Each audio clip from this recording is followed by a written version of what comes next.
Assalamualaikum. Waalaikumsalam, Ustaz.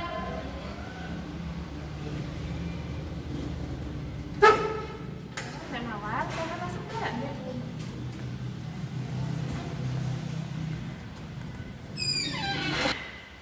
silakan duduk, Mbak. Duduk, Mbak.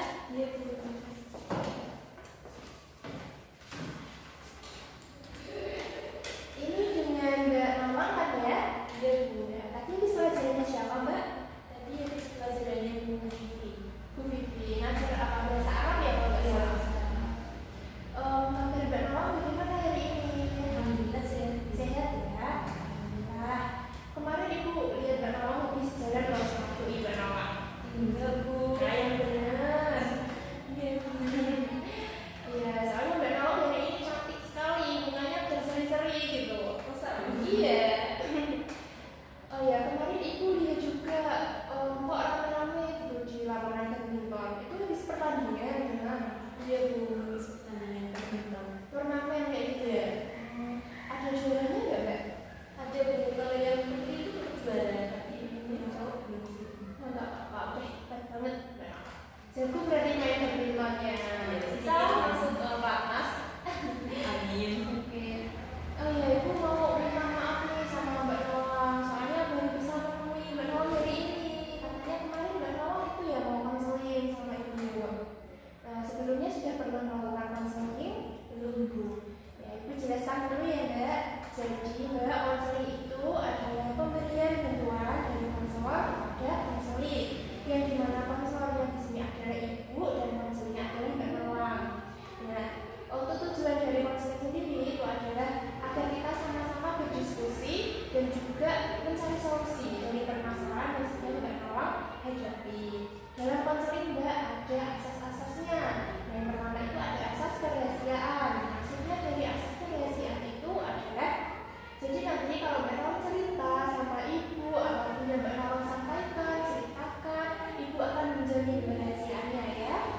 Terus ada asas kesukarelaan. Nah, tadi dari Mbak Nawang jalan ke ruangan Ibu, apakah Mbak Nawang itu atas paksaan seseorang? Enggak ya. Nah, itu namanya asas kesukarelaan. Terus yang berikutnya ada asas keterbukaan. Jadi Mbak Nawang harus terbuka ya dalam menyampaikan keterangan kepada Ibu agar nanti solusinya juga dapat dari ini, gitu ya. Sampai sini paham? Oke, lalu perlu diketahui juga Mbak, Ibu di sini itu hanya sebagai fasilitator, maksudnya yaitu hanya yang menjembatani saja untuk semua keputusan tetap ada di tangan Mbak Nawang sendiri ya, namun akan tetap Ibu bantu dan arahkan. Paham ya? Oke, lalu Mbak dalam konseling itu ada kontrak layanan. Jadi maksudnya kontrak layanan itu adalah alokasi waktu saat kita melakukan konseling. Nah, sekarang kira-kira Mbak Nawang maunya berapa lama nih kita melakukan konseling? Gimana? 30 menit. 30 menit? Oke, kita sepakati 30 menit ya. Sudah siap berarti? Oke, jadi katanya kemarin Mbak Nawang bingung ya, katanya mau ketemu sama Ibu kayak gitu. Emangnya Mbak Nawang bingung kenapa? Jadi gini Bu, kan Ibu tahu ya, saya kan ngambil SMK itu kayaknya nanti kalau setelah lulus langsung bekerja. Tapi setelah pulang PTN kemarin itu Bu, saya tiba-tiba pengen kuliah gitu. Ingin kuliah. Oke, sudah pernah dibicarakan dengan orang tuanya? Sudah Bu, dan orang tua juga sudah setuju Bu. Sudah setuju. Ada penghalang dari keluarga lain mungkin? Ada Bu, itu kan saya bilang katanya kamu juga usah kuliah, kan kamu tuh perempuan, nanti juga kalau sudah nikah ikut apa suaminya, nanti kan juga masak di rumah saja gitu. Oh, seperti itu. Oke, baik. Jadi Mbak Nawang itu bingung ya, mau setelah SMK ini maunya langsung kuliah, namun ada penghalang dari omnya seperti itu. Oke, baik. Lalu ya, kalau untuk jurusan Mbak Nawang sudah tahu ini mengambil jurusan apa? Nah itu juga Bu, saya juga masih bingung kalau nanti kuliah mau ambil jurusan apa gitu. Nggak apa-apa, nanti Ibu bantu ya. Ibu ini ada buku hadiah, terus juga rapot dari Mbak Nawal. Kita lihat bareng-bareng ya.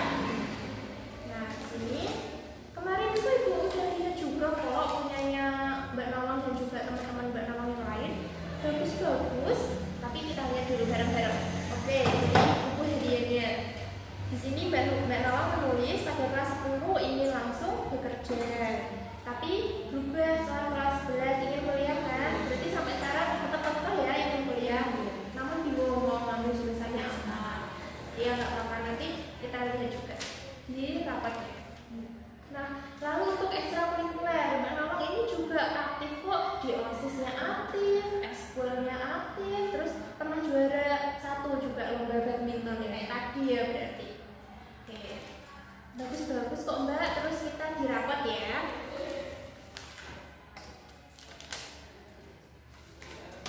Nah, di rapatnya ini Mbak Nawal selalu dapat 3 besar. Jadi mulai Mbak Nawal kelas 10 sampai sekarang kelas 12 ya, Mbak Nawal itu selalu konsisten dapat 3 besarnya. Dilihat juga nilai-nilainya juga pada naik-naik, bagus-bagus. Berarti Mbak Nawal pintar dalam menjaga prestasinya. Seperti itu ya Mbak. Oke, nah kita tutup dulu. Nah Mbak Nawal, kan Mbak Nawal tahu Ibu di sini tuh baru. Terus sekolah kita kan juga belum mengadakan tes bakat minat atau IQ. Mungkin sebelumnya Mbak Nawal sudah pernah melakukan tes bakat minat di tempat lain? Kalau untuk tes bakat minat saya sudah pernah Bu. Awalnya kan direkomendasikan sekolah. Saya itu sama ayah saya ke Surabaya. Oh iya Mbak. Tapi itu saya belum paham Bu isinya gimana. Oke, pemerintah ya dibawa nggak hasil tesnya? Betul Bu ini. Nah, lihat dulu ya. Oke, bisa dilihat. Kita lihat bareng-bareng. Di sini ada yang pertama ada kemampuan interpersonal, dapatnya 115. Yang berarti itu normal, kan di atas rata-rata. Mbak Nawal tahu nggak kemampuan interpersonal itu apa? Belum tahu. Belum tahu, Ibu jelaskan ya. Jadi kemampuan interpersonal itu berarti adalah kemampuan Mbak Nawal itu baik dalam bersosialisasi, suka keramaian, terus bisa dibilang kayak anaknya ekstrovert kayak gitu. Terus disusul dengan kemampuan verbal, dapatnya berapa Mbak? 108. 108, yang artinya ini bagus atau normal juga. Nah, kemampuan verbal itu nggak adalah kemampuan dalam melihat kata-kata bahasa, biasanya yang kritis-kritis kayak gitu. Bisa dilanjut Mbak? Nah, yang terakhir ada kemampuan klerik. Sudah tahu belum kemampuan itu? Belum sih Bu, karena kan masih asing. Asing gitu ya, oke. Nah, jadi kalau kemampuan klerik itu Mbak adalah kecepatan dan juga ketepatan. Nah, saat Mbak Nawal melakukan tes ini kan ada tuh soal yang penjumlahan dari atas sampai bawah, iya kan? Iya. Nah, berarti Mbak Nawal dalam menjawab soal itu tuh bagus, tepat, teliti, kayak gitu berarti anaknya. Nah, sekarang kita lanjut di inteligensi bakat. Nah, dapatnya apa Mbak ini? Profesional. Profesional, benar. Nilainya 105, artinya itu bagus juga. Tahu nggak profesional itu apa? Belum sih Bu. Belum tahu, itu jelaskan. Jadi profesional itu kayak kita tuh seperti menawarkan jasa, misalnya profesi guru itu kan menawarkan jasa, ya kan? Nah, lanjut juga di sini ada komersial. Tahu belum komersial itu apa? Belum juga. Belum juga, kayak asing gitu ya mungkin. Nah, komersial ini berarti Mbak Nawal itu pandai dalam menawarkan atau memasarkan produk kayak jualan gitu loh Mbak. Dengan kata lain berbisnis lah, seperti itu. Saya juga suka banget sih. Emang bener suka bisnis ya? Soalnya di sini dapetnya paling tinggi. Coba dibaca berapa? 123. 123, hebat banget Mbak Nawal. Oke, tutup dulu. Nah, dari ketiga hal yang sudah Ibu jelaskan tadi, ada buku rapor, terus juga ada buku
Oke, lalu bagaimana perasaan Mbak Nawang setelah bisa menceritakan isi pikirannya kepada Ibu? Saya sedang kebingungan karena saya itu bingung mau kuliah atau enggak, terus bingung mau ambil jurusan apa. Nah sekarang saya sudah bisa memutuskan Bu. Oke, berarti sudah benar-benar mantep ya di manajemen bisnis. Gimana pandangan Mbak Nawang terkait manajemen bisnis? Bagus aku kayak cocok saja gitu ke apa itu Tes bakat minatnya, ya memang kalau emang sesuai dengan tes bakat minat, insya Allah bagus kok Mbak ya dalam menjalaninya. Oke, kalau begitu, apakah ada yang Mbak Nawang bicarakan lagi dengan Ibu? sudah cukup Bu. Sudah cukup ya. Nah, nanti juga Ibu akan bicarakan lagi ya untuk pertemuan-pertemuan kita, maksudnya di kelas-kelas nanti bersama teman-teman Mbak Nawang, mungkin juga teman-teman Mbak Nawang ada yang berkuliah